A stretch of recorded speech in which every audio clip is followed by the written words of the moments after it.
চলো বন্ধুরা, আজকে আমরা কলা চাষের লাভের হিসাব বার করব। 1 বিঘা জমিতে কলা চাষ করে কত প্রফিট বার হয়েছে সেটা দেখব।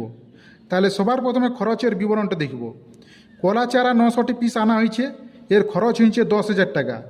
জমি প্রস্তুতি খরচ হয়েছে 4,000 টাকা। সার ও কীটনাশকের খরচ হয়েছে 10,000 টাকা। সেচের খরচ হয়েছে 5,000 টাকা। শ্রমিকের খরচ হয়েছে 8,000 টাকা। অন্যান্য খরচ হয়েছে 3,000 টাকা। খরচগুলো যোগ করে টোটাল হইল 40,000 টাকা। এবার আমরা ফলন দেখব।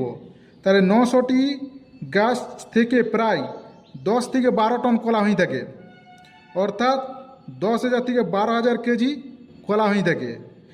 প্রতি কেজি আমরা বাজার দর 20 টাকা করে বিক্রি করে থাকি, পাইকারি মূল্য।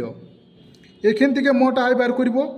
তাহলে আমাদের ফলন ধরে নিলাম 11,000, প্রতি কেজি বিক্রি করছে 20 টাকা করে, ইন্টু 20, এখান থেকে বার হইল 2,20,000 টাকা।